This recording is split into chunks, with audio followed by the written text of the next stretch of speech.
Venezuela has a high crime rate, with serious crimes like murder and kidnapping rising with each passing year.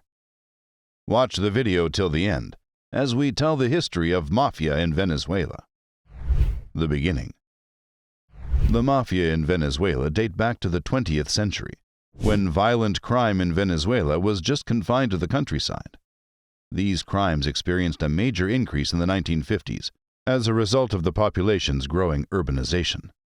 Following the restoration of democracy in the 1960s, tensions increased as leftist guerrillas from the FALN engaged in violent fights with the government. However, these clashes reduced as a result of the lack of public support for the guerrilla movement. The country of Venezuela was also a goal for Italian organized criminal organizations. Consequently, the Italian government made the decision to establish one of its 20 offices throughout the world in Caracas, specifically to look into drug trafficking. Italian criminals participated in the Venezuelan economy in a number of areas, including banking, construction, tourism, and the services sector, to make sure they are controlling all the departments. Moreover, with an airport that could accommodate more than 5,000 aircraft and extensive land and waterways for communication, Venezuela had excellent connections to the outside world in the second half of the 20th century. The base for all crimes. In those years, the senior leader of the American Cosa Nostra, Carlo Luciana, also visited Venezuela twice in the years after he was expelled from the United States in 1947, providing the first indication of its significance to organized crime. The reason behind Luciana's interest was the fact that Venezuela was now one of the world's top oil producers. Luciana wanted to expand the mafia's operations to take advantage of its flourishing economy. The level of corruption increased massively as compared to global standards, with Juan Pablo Alfonso famously saying that oil is the devil's excrement.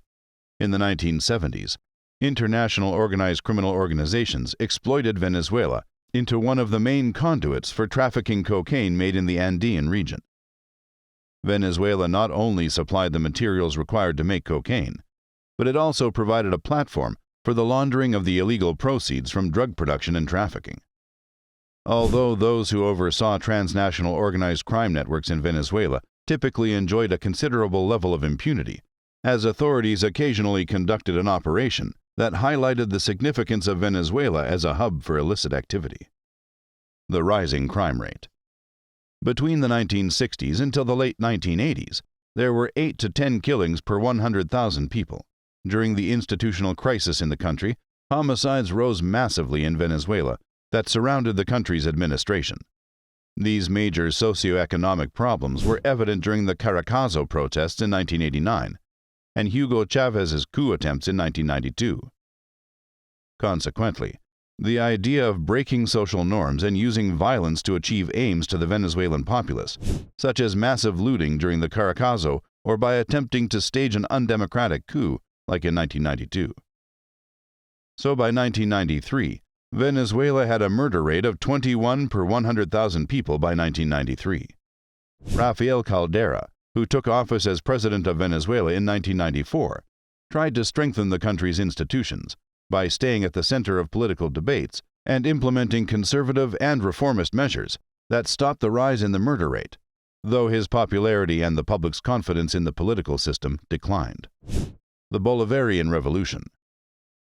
Venezuela's institutions declined under Hugo Chávez, and there was a rise in political unrest, lawlessness, and aggressive government rhetoric. A period of transformation and political conflict began with the change in political regime in 1999 and the beginning of the Bolivarian Revolution.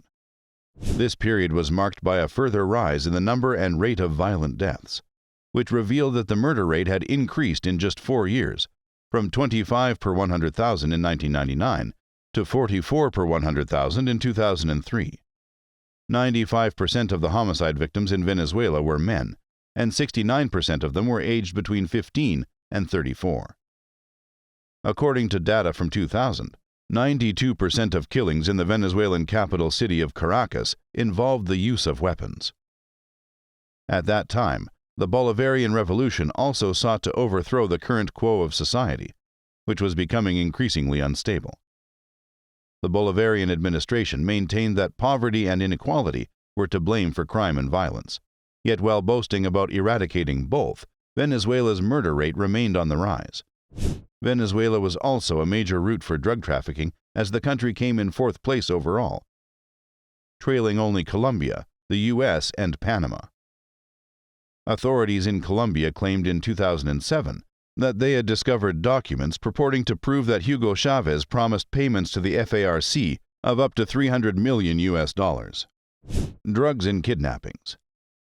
Other than drugs, men, women, and children were subjected to forced labor and sex trafficking to and from Venezuela. Although the Venezuelan authorities educated government officials about trafficking, they did not publicly document progress on prosecutions and convictions of trafficking offenders. This resulted in the U.S. State Department designating Venezuela as a Tier 3 country on its blacklist. After that, the kidnapping started, with at least 80% of kidnappings taking place in a small region near Caracas. Things got so bad that businesses and families spared money and set it aside in case they needed to pay ransoms for kidnappings. Rich Venezuelans spent their money on bodyguards and armored cars, whereas middle-class Venezuelans constantly changed their routes to work and tried to avoid flashing their jewels in public and never went alone. Venezuelans didn't even trust their local police, and as a result, kidnappings frequently went unreported, making it difficult for the government to stop them. The police force in Venezuela was rife with extensive corruption, as most police officers were involved in illegal activities. They were responsible for 1 out of every 5 crimes and killed thousands of people while operating with complete impunity. The fake hope.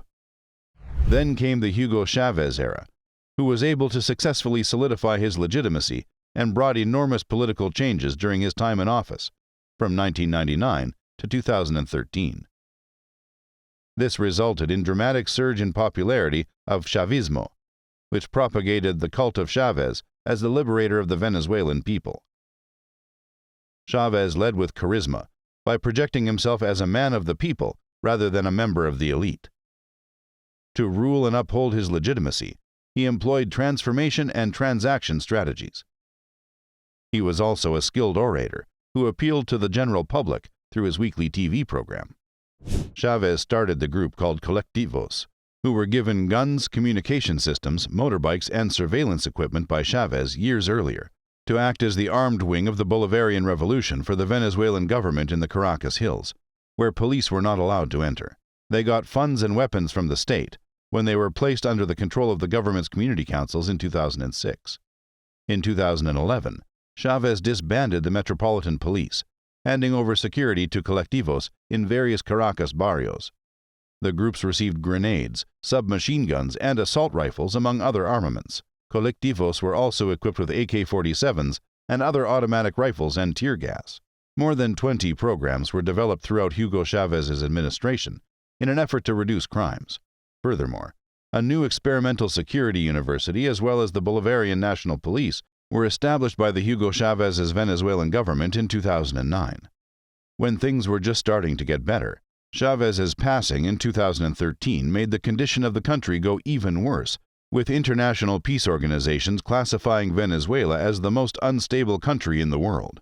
Even with the Chavez government's ban on individual gun ownership, crime rates continued to rise.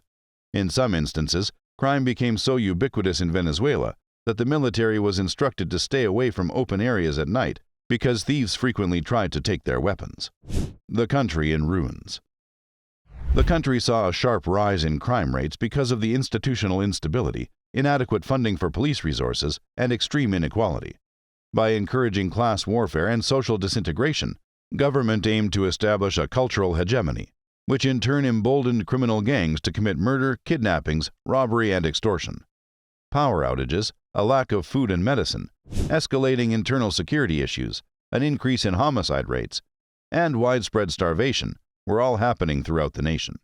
This resulted in more than 3 million people leaving the country, making it the greatest immigration in Venezuelan history. Furthermore, the Colectivos also engaged in violence against the opposition protesters in Venezuela during the 2014 anti-Maduro demonstrations. More than half of those killed during the protests were killed by Colectivos.